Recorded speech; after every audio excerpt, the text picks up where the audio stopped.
Okay, hi everyone. I'm Simon. I'm going to present this work called IHOP, Improved Statistical Query Recovery Against Searchable Encryption through Quadratic Optimization. This is joint work with my advisor, Florian Kerschbaum, and we're both at the University of Waterloo. So consider a user Alice. Alice has a data set. In this case, it's images with some tags, some labels. But this data set is very heavy for Alice's phone. So she wants to store it somewhere else. There's a server that offers to store this data set, but the server just wants to learn Alice's private information. But Alice is very smart, so she encrypts all of her images and generates this structure called encrypted search index, sends this information to the server, and then later, when she wants to query for all of the images that have a certain keyword, for example, dog, she can generate an encrypted token, query token, send it to the adversary. The adversary evaluates the encrypted token in encrypted search index, and this reveals the access pattern. The access pattern is basically a binary vector telling you the positions of the documents that match this query.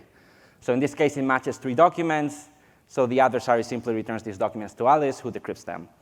So this preserves a lot of, this protects a lot of information from Alice's data set, but it leaks the access pattern. And this can lead to query recovery attacks where the adversary wants to guess the underlying keyword of Alice's queries.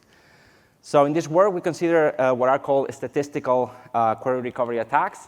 So the adversary has access to some auxiliary information. This is another data set which is statistically similar to Alice's data set, but it's disjoint, it's a different data set. And also they observe Alice's queries, so the access patterns. From the auxiliary information, they can compute what is called the volume co-occurrence matrix.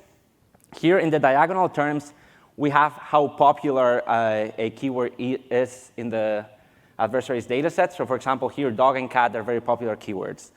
I'm using colors instead of numbers just for simplicity. And the off-diagonal terms here, they represent how many documents have both 2 keywords in common.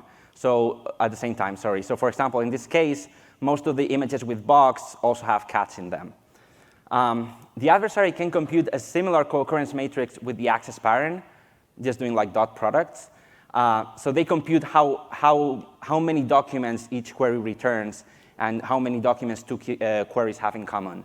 So the idea of the attack is to take these 2 matrices and try to find which keywords correspond to which query tokens. So in the paper, we explain that we can formulate this query recovery problem generally as a quadratic assignment problem. So we have here the matrix with the auxiliary information and the matrix of the observations. The assignment of queries to keywords can be represented as a permutation matrix like this. And the idea is that if we multiply this auxiliary information matrix left and right by this permutation matrix, and this permutation matrix is the right one that is matching the actual queries to their keywords, these 2 matrices will be kind of similar if the auxiliary information is statistically similar to Alice's data set.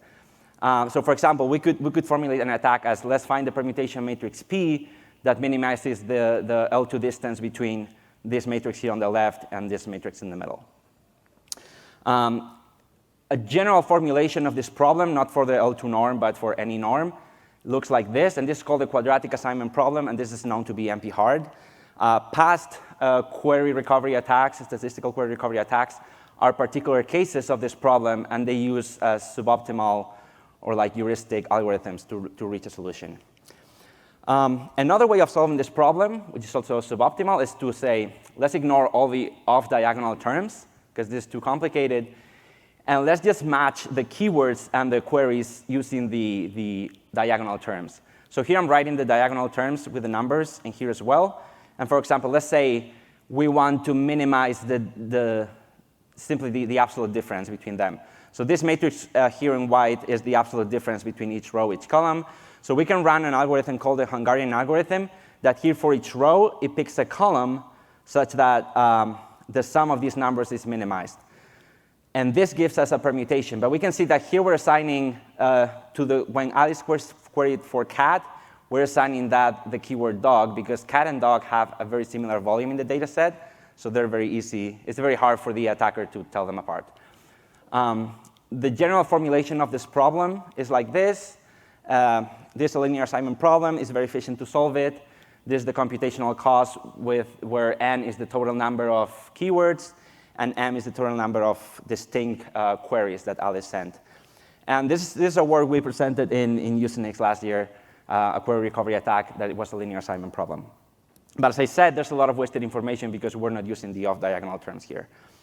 So what we propose now is an attack that does use the off-diagonal terms, and it's also kind of efficient, but it's heuristic. So we don't have a guarantee that this is, I mean, there's no optimal solution because this is NP hard, right? So we start with a full assignment. So we start, for example, running the attack in the previous slide, and then we freeze some of these assignments at random. So in this case, we choose at random this assignment here, box to the query box, and we freeze it. So I represent it here in blue in the matrices.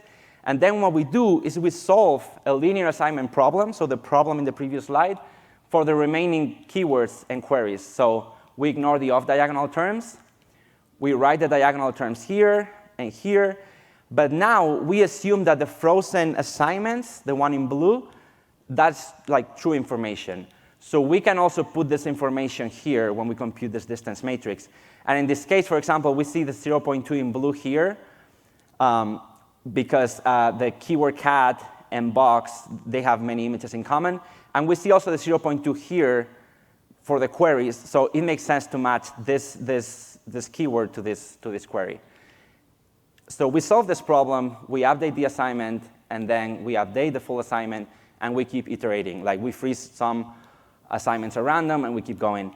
Each iteration is like solving one of the attacks in the previous slide, which we saw is kind of efficient. And this is very efficient, uses co-occurring information for the frozen assignments. And we don't have proof that this converges, but in all of our experiments, it always converges. So some experiments, we have 5 data sets. For each data set, we give Alice some documents, and we give the adversary some other documents. That's the auxiliary information for the adversary. And then Alice sends queries to the adversary. I just have here 2 examples. So for the first one, this is the attack accuracy of different query recovery attacks versus the number of keywords in the data set. And this is the setting where there are n different keywords in the data set, and Alice queries for all of them. So this is the symmetric problem of matching n possible queries to n possible keywords. We see that our attack in orange, IHOP, achieves almost perfect accuracy. It barely decreases as we increase the number of keywords in this data set. Graph matching achieves also very good accuracy. But if we look at the running times, and this is in logarithmic scale, we see that our attack for 1,000 keywords, it takes around 15 minutes, while graph matching takes almost 3 days. So it's way more efficient. And this is another case. Now we increase the number of keywords in the data set, but Alice only queries for 500 different keywords. So this is the asymmetric problem of matching. We have observed 500 different queries, and you have to match them to more than 500 possible keywords. So here, the graph matching attack quickly, like the accuracy quickly decreases.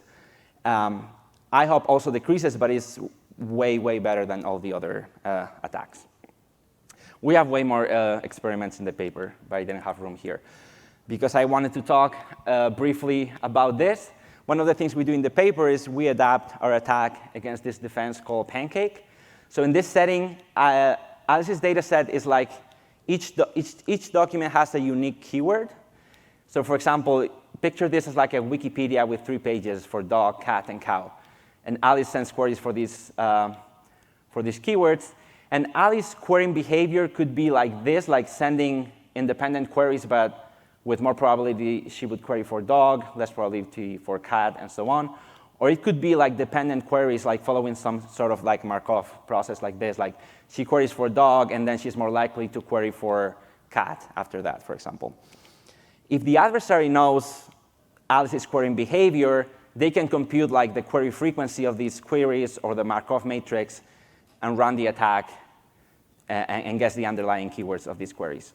So what Pancake does, Pancake is a defense that ensures the access frequency to each document is almost the same. It's like uniform. So Pancake doubles the data set size. It also has like some dummy documents. And Alice would send also dummy queries. And what the adversary would see is that Alice's access frequency to each of the documents is the same. However, if Alice's queries are correlated, like they follow a Markov process, Pancake makes this sort of effect like it flattens it, but not completely. There's still correlations.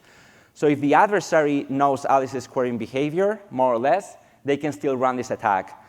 The way we run the attack is like this Markov matrix would be one of the matrices of the attack in the previous slides, right? Instead of co-occurrence matrices, it would be like frequencies in this case. And just a summary of the results, we have 5 Wikipedia datasets. Each dataset has 500 documents. So when running Pancake, this makes like 1,000 replicas. So this matrix is like 1,000 by 1,000. And this is just a summary of the results.